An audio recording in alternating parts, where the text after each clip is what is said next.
Hey everybody, hello and welcome back to channel Info Island and guys welcoming you all to another exam analysis video. So guys जैसे कि हम सब जानते हैं 7th of September को आपका UP triple S C यानी कि UP double S S C जिसको बोलते हैं उसका पीईटी का एग्जाम हुआ था 2025 साल का। और उस 7 सितंबर के फर्स्ट शिफ्ट के UP triple S C PET के एग्जाम के क्वेश्चंस जो भी आपके पेपर में पूछे गए हैं वो आज हम इस वीडियो में देखने वाले हैं।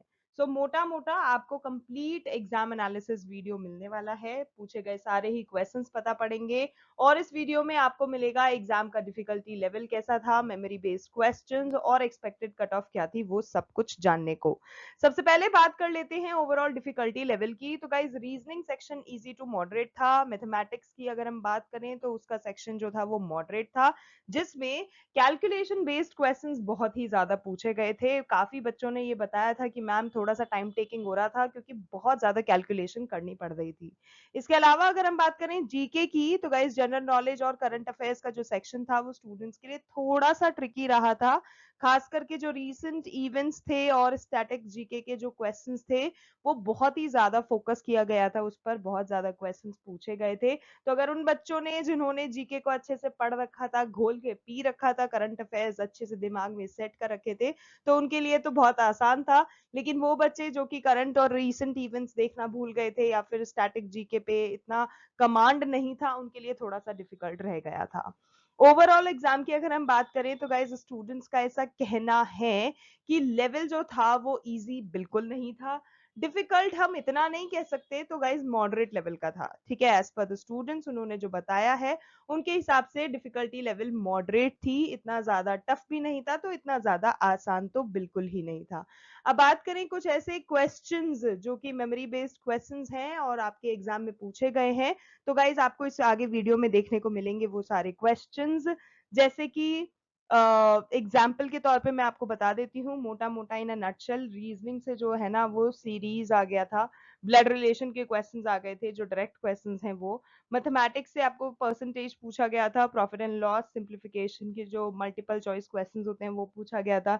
जीके से आपको ना फ्रीडम मूवमेंट जो होते हैं ना और इंडियन कॉन्स्टिट्यूशन के बहुत ज्यादा क्वेश्चंस पूछे गए थे और स्पोर्ट रिलेटेड क्वेश्चंस भी देखने को मिले थे। तो ये सब जो था वो जीके में था। इसके अलावा करंट अफेयर्स की हम बात करें तो गाइस चंद्रयान 3 से रिलेटेड भी क्वेश्चन थे, इसरो से रिलेटेड क्वेश्चन थे। भारत रत्न जो अवार्ड है 2025 का उसमें किसको कहाँ कितना क्या मिला है, कौन कौन सा एक्सेट्रा एक्सेट्रा, इन सब पर भी सवाल काफी पूछे गए थे। तो गाइज ये तो था मोटा मोटा इंट्रोडक्शन जिसमें मैंने आपको बता दिया है। अब हम वीडियो को शुरू कर लेते हैं और देख लेते हैं कि कौन से क्वेश्चंस आपको एग्जाम में पूछे गए थे।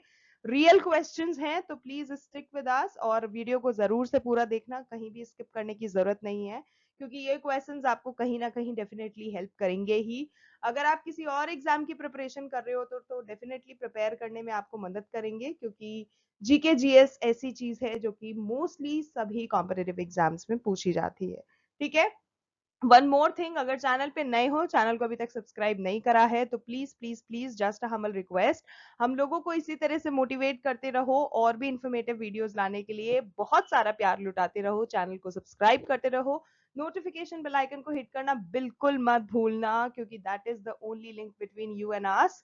उसी से आपको तुरंत से नोटिफिकेशन मिलेंगे अगर आपने नोटिफिकेशन बेल का हिट बेल आइकन को हिट कर रखा होगा। ठीक है, तो चलो अब वीडियो को शुरू कर लेते हैं और देखते हैं कि किस प्रकार के क्वेश्चंस आपके UP triple S C PT के एग्जाम में पूछे गए थे 7 सितंबर का फर्स्ट शिफ्ट का जो आपका पेपर हुआ था।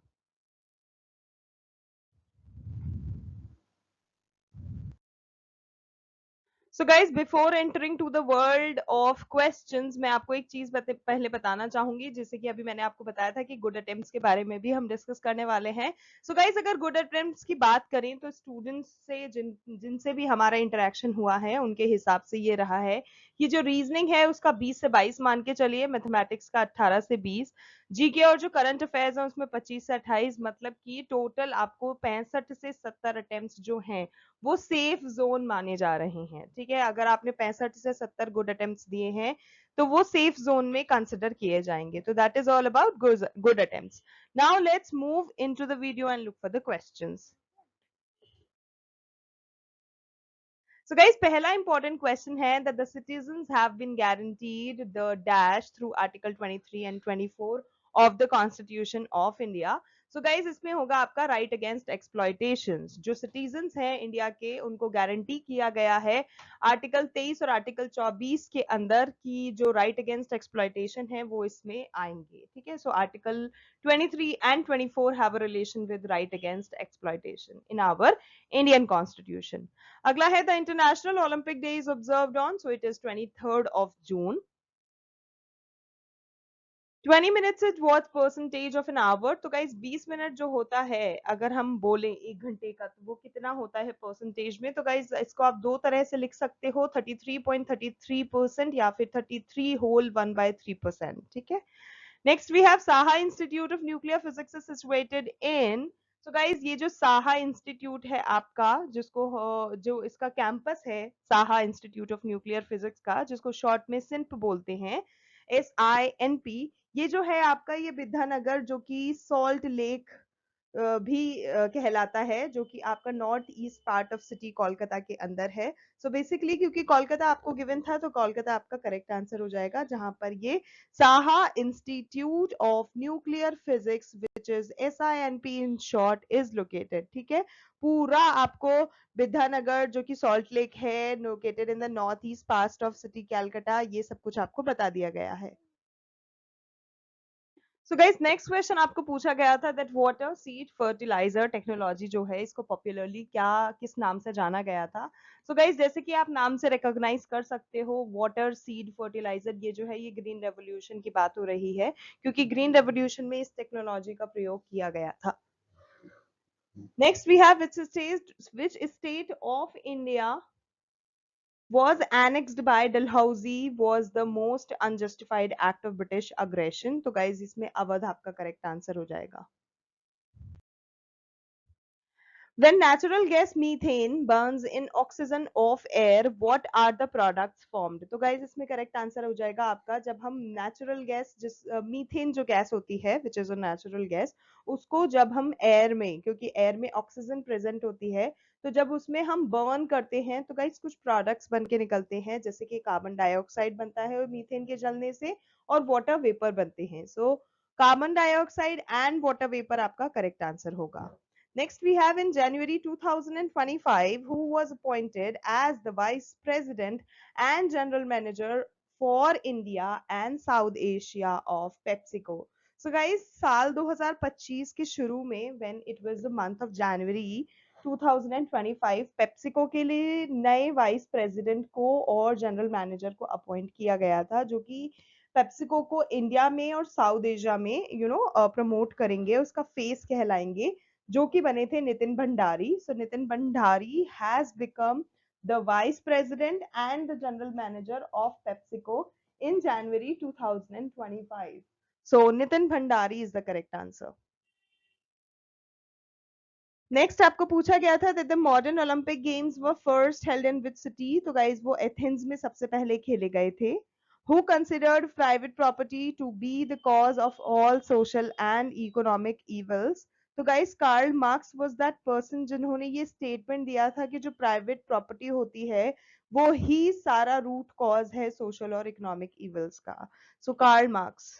Next is, where did the Buddha deliver his first sermon on deliverance from suffering? So guys, Sarnath was that place जहां पर बुद्धा ने सबसे पहले अपनी इन टीचिंग्स के बारे में, इन सफरिंग्स के बारे में वहां डिलीवर किया था.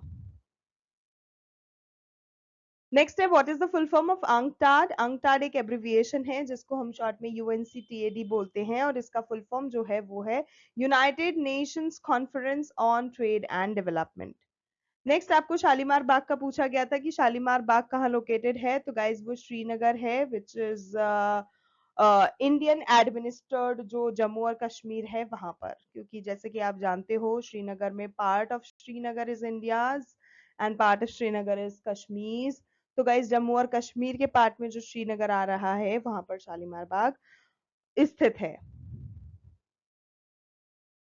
Okay, where is the Vizhinjam International Seaport situated? तो guys नाम से थोड़ा थोड़ा समझ पा रहे होंगे. It is located in Thiruvananthapuram, Tamil Nadu. So ये आपका करेक्ट आंसर होगा. Krona is a currency of which country? Again a very good and easy question. Krona जो है वो स्वीडन में यूज किया जाता है एंड स्वीडन की जो करेंसी है वो क्रोना है। Next we have which state does not have a bicameral legislature? तो गाइस जो राजस्थान है वहां पर किसी भी तरह का कोई बाइकैमरल लेजिस्लेचर मौजूद नहीं है, तो राजस्थान आपका करेक्ट आंसर है।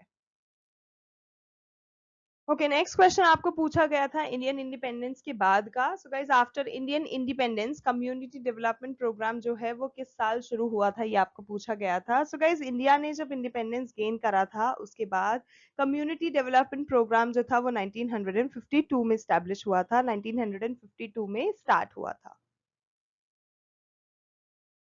Okay, next is when the focus is growing inside the, oh sorry, I'm so sorry, when the fetus okay, when the fetus is growing inside the uterus it needs nutrients। ठीक है, तो आपको पूछा गया था कि कौन से वो न्यूट्रिएंट्स होते हैं या फिर कौन से वो पार्ट होता है बॉडी का जो कि उन न्यूट्रिएंट्स को प्रोवाइड करता है टू द फीटस। ठीक है, फीटस एज इन जब बेबी जन्म लेता है एक औरत के शरीर के अंदर, जब वो बन रहा होता है, जैसे शुरू में तो वो एक बच्चा सिर्फ सीड के बराबर होता है, फिर जैसे जैसे उसको माँ के शरीर से न्यूट्रिएंट्स मिलते जाते हैं वो ग्रो करना शुरू कर देता है inside the uterus.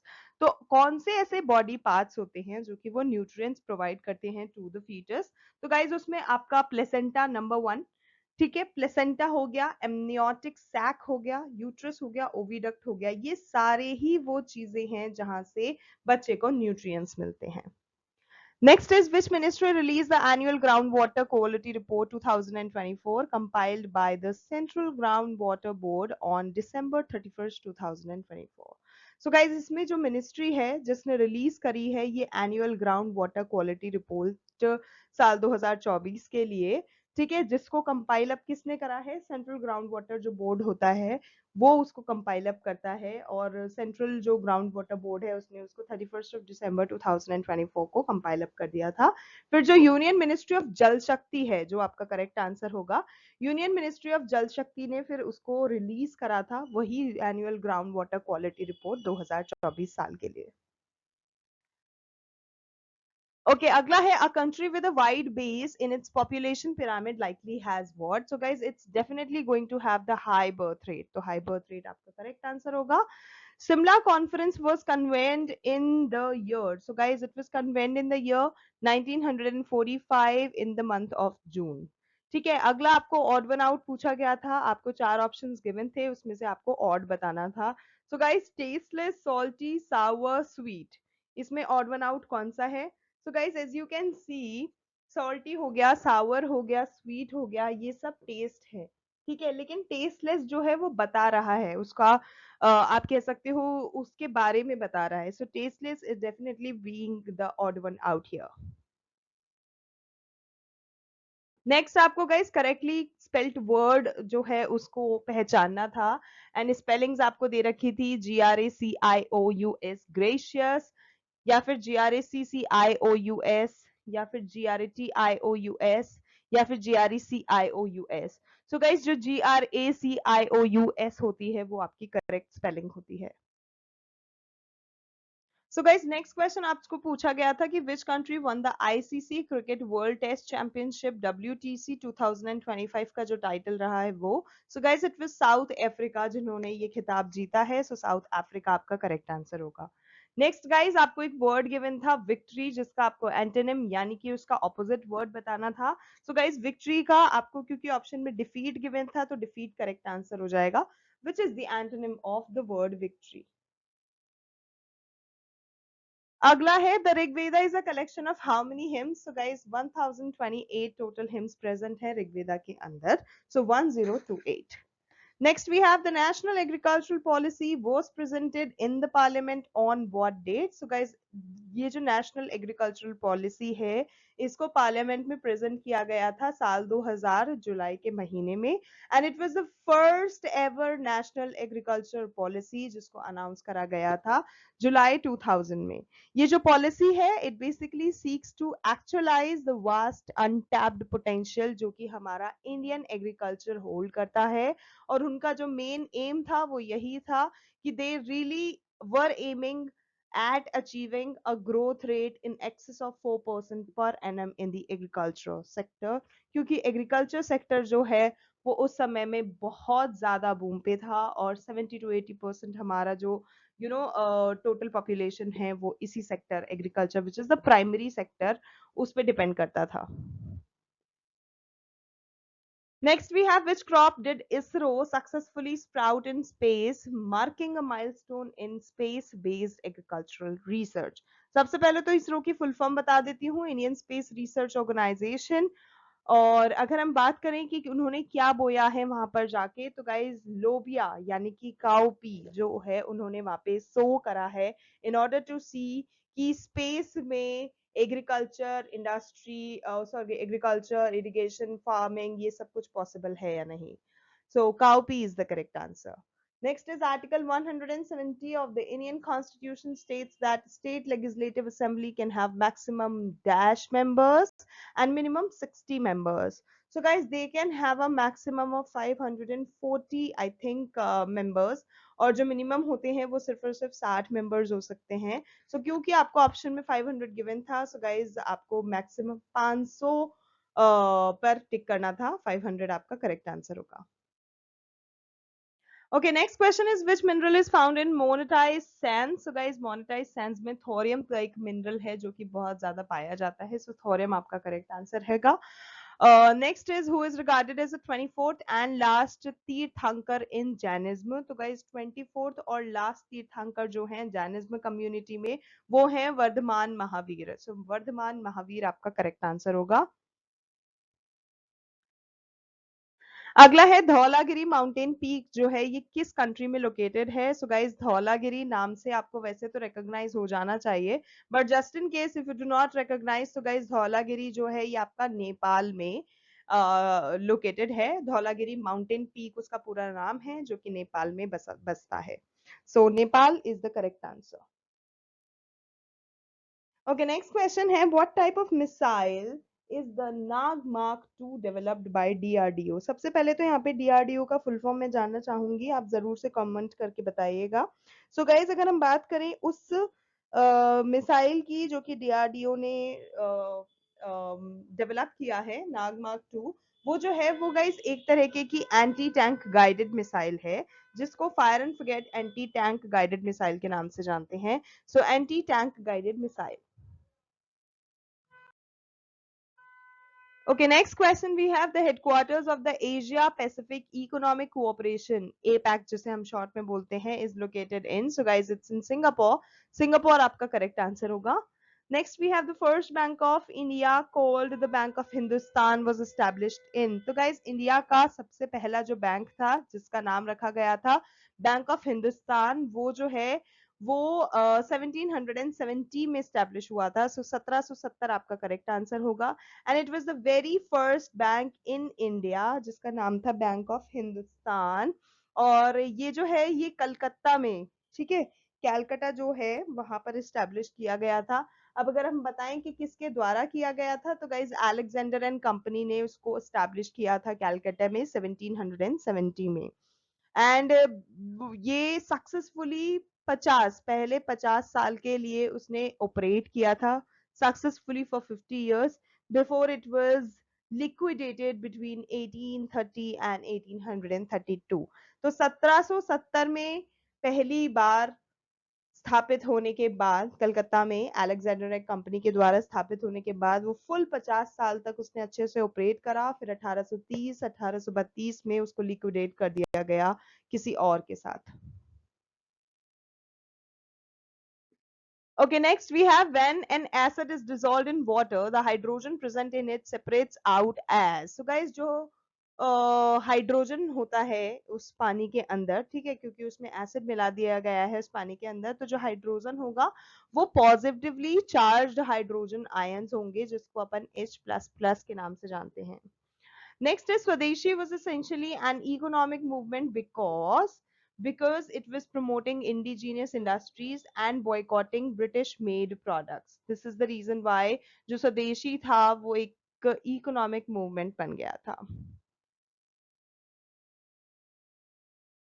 Next is which was the first urban civilisation in South Asia. So guys सबसे पहला जो अर्बन सिविलाइजेशन था साउथ एशिया में वो हड़प्पन सिविलाइजेशन था. Next is what is part 1 of Indian Constitution related to? So guys, this part of the Constitution, it basically contains the law in the establishment, renaming, merging, altering जितने भी जो borders हैं of the states उन सब चीजों में related है. So basically establishment, renaming, merging और altering the borders of the states ये part 1 के अंतर्गत आता है. और articles जो कि part 1 में आते हैं they were invoked जब वेस्ट बंगाल जो था उसको रीनेम कर दिया गया था and for formation of relatively new states जैसे कि झारखंड हो गया, छत्तीसगढ़ हो गया, तेलंगाना हो गया. जब इन स्टेट्स का फॉर्मेशन हुआ था तब आर्टिकल्स जो पार्ट 1 के अंदर आए थे उनको इन्वोक कर दिया गया था. Okay, next is where was the 55th World Economic Forum annual meeting 2025 held? So guys, it's basically being conducted in Davos क्लॉस्टर्स जो कि स्विट्जरलैंड में मौजूद है और ये 20 तारीख से लेके 24 तारीख जनवरी महीने 2025 साल में हुई थी. तो 51st world economic forum annual meeting आपका कहाँ हुआ है? डावोस क्लॉस्टर्स. अगर ऑप्शन में सिर्फ और सिर्फ स्विट्जरलैंड होता है तो स्विट्जरलैंड सही होगा लेकिन डावोस गिवन था. Next is Garhwali is a folk dance of which state? So guys Uttarakhand आपका करेक्ट आंसर होगा. Which day was observed as Direct Action Day in the Indian Freedom Movement? So guys, 16th of August 1946 is that day जिसको observe किया जाता है as Direct Action Day. Okay, next is who was the founder of the Mauryan dynasty? तो guys, Chandragupta Maurya आपका correct answer हो जाएगा. Who has made the Mauryan dynasty that time?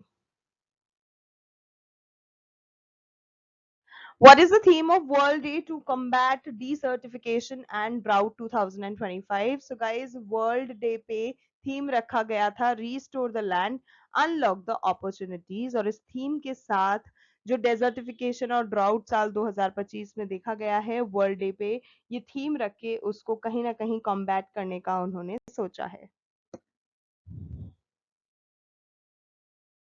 What is the term used for underground layers of rock that store and transmit groundwater?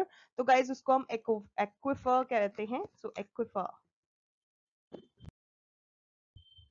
Okay, which bird symbolizing power and strength was officially declared as the national bird of the United States of America in the year 2024 month December? So guys, जो bald eagle है, it is that bird जिसको United States of America ने अपना national bird बना दिया है साल 2024 में because somewhere there it is symbolizing power and strength both at the same time. Okay, next we have Article 44 of the Indian Constitution states that the state shall endeavor to secure the citizen a dash throughout the territory of India. So guys, यहाँ पर हम बात कर रहे हैं UCC की which is Uniform Civil Code और जो टर्म होता है जो कि फिट करता है आर्टिकल 44 के अंदर इंडियन कॉन्स्टिट्यूशन के वो है हमारा यूनिफॉर्म सिविल कोड. ठीक है, UCC. So article 4 of the constitution UCC से रिलेटेड है और ये जो आर्टिकल है ये मैंडेट करता है कि जो स्टेट होती है उसको एंडेवर करने हैं, सिक्योर करने हैं फॉर द हाँ shall endeavour to secure for the citizens a uniform civil code जिससे जो टेरिटरी ऑफ इंडिया है वो एम कर सके टू स्टैंडर्डाइज पर्सनल लॉज चाहे वो मैरिज पर हो, डिवोर्स पर हो, इनहेरिटेंस पे हो या अडॉप्शन पे हो. तो ये सारी बातें आर्टिकल 44 के तहत आती हैं. Next is 1 watt is equals to, so guys 1 watt is equals to 0.001 kilowatt या फिर आप इसको 1 joule by 1 second के नाम से भी जान सकते हैं. What affects Indian monsoon? तो guys Indian monsoon जो होता है basically उसको impact करने के लिए एल नीनो हो गया, टिबेटन प्लेट्यू हो गया, जेट स्ट्रीम्स हो गया, ये सब कुछ चाहिए होता है जो कि इंडियन मॉनसून को अफेक्ट करता है कहीं ना कहीं. Who was the leader of the theosophical society in India. So guys, theosophical society की जो लीडर रही हैं वो एनी बेसेंट रही हैं, और Annie Besant was the leader of theosophical society in India, and उन्होंने इस मूवमेंट को ज्वाइन करा था 1889 में, and she became the president in the year 1907। उन्होंने सिग्निफिकेंटली कंट्रीब्यूट करा था इस पॉपुलैरिटी, इस पॉपुलर इन्फ्लुएंस को जो कि उस समय इंडिया में चल रहा था। एंड जो एनी बेसेंट है, she was basically instrumental in promoting theosophical teachings India में लाने के लिए, एंड उन्होंने काफी एक इम्पॉर्टेंट रोल निभाया था इन सोशल रिफॉर्म्स, जो कि जब उनका समय रहा था इंडिया में ड्यूरिंग हर टाइम, तो उस समय उन्होंने काफी ज्यादा एक इम्पॉर्टेंट रोल निभाया था, जो भी सोशल रिफॉर्म्स हुए थे थियोसॉफिकल टीचिंग से रिलेटेड एक्सेट्रा एक्सेट्रा उसमें। सो थियोसॉफिकल सोसाइटी के लीडर की अपन बात करें तो it is none other than Annie Besant. Okay, who is a Madhubani artist? यहाँ पर आपको ऑप्शंस दे रखे थे, उसमें से आपको सेलेक्ट करना है। So guys, Bharati Dayal was given in the option, and जो भारती दयाल हैं वो एक मधुबनी आर्टिस्ट हैं। अब बात करें कि मधुबनी आर्टिस्ट होते कौन हैं? So guys, they are primarily known for their traditional art form, जो कि ओरिजिनेट होती है मिथिला रीजन ऑफ बिहार से, ठीक है, इंडिया। और ये जो आर्ट स्टाइल होती है इसको हम मिथिला आर्ट के नाम से भी जानते हैं, क्योंकि ये मिथिला आर्ट कहलाती है। और बिहार में एक जो जगह है मिथिला रीजन, वहां से ओरिजिनेट हुए हैं, तो उसी जगह के नाम पे मिथिला आर्ट इसका नाम रख दिया गया है। और उसमें हम क्या करते हैं, उसमें हम देख सकते हैं different different characteristics of vibrant colours, intricate patterns and symbolic representation. तो ये सब आपको कुछ मधुबनी आर्टिस्ट के द्वारा करते हुए देखने को मिलेगा। ओके अब हम बात करें कुछ और नोटेबल मधुबनी आर्टिस्ट के बारे में, तो गाइस सीता देवी जो हैं वो भी अपने एक्सक्विसिट यूज ऑफ कलर्स के लिए जानी जाती हैं, और जो डिटेल पैटर्न्स वो यूज करती थी अपनी आर्ट में, जो कि माइथोलॉजी और नेचर से रिलेटेड वो मतलब सब कुछ फीचर्स करती थी अपनी आर्ट में। So Sita Devi one. Next है Ganga Devi. So guys, Ganga Devi was also known for her intricate symbolism और यूज ऑफ नेचुरल एलिमेंट्स, जो कि रिफ्लेक्ट करते हैं the harmony between human life and nature. So Ganga Devi is two. फिर आता है अंबिका देवी। सो गाइस, जो अंबिका देवी हैं वो माइथोलॉजिकल नैरेटिव्स में बहुत ज्यादा फोकस करते थे, और वो सारी स्टोरीज जो कि हिंदू एपिक से रिलेटेड है, चाहे वो रामायण हो चाहे वो महाभारत हो, उसको एक्सप्रेस करते थे अपने आर्ट के थ्रू। तो वो हो गए अंबिका देवी नंबर 3, ठीक है। तो ये जो आर्टिस्ट हैं उन्होंने सिग्निफिकेंटली कंट्रीब्यूट करा है to the evolution and global recognition of Madhubani art, preserving its culture, heritage, and artistic significance. Definitely, yes. So that's it guys, it brings us to the end of today's video. ये थे UP triple S PT exam का आपका 7 सितंबर का जो first shift का paper हुआ है उसका कंप्लीट एनालिसिस। आपको अगर एग्जाम से रिलेटेड कुछ क्वेश्चंस याद हैं, and if I have miss out on anything in the video तो जरूर से कमेंट करके बता देना। जो भी मेमोरी बेस्ड क्वेश्चंस थे क्या थे, अगर आपको लगता है आपको याद है तो जरूर से कमेंट करके बताइएगा। It will help the other candidates also. और अगर वीडियो पसंद आया हो तो लाइक करना, चैनल को सब्सक्राइब करना, और भी एग्जाम एनालिसिस और एग्जाम अपडेट्स जानने के लिए जल्दी से चैनल को सब्सक्राइब कर लो, नोटिफिकेशन बेल आइकन को हिट कर दो। और आज के लिए बस इतना ही। Thank you so much for watching, thank you so much for your time, we will see you in our next video. तब तक के लिए all the very best to all the candidates, thank you so much for watching.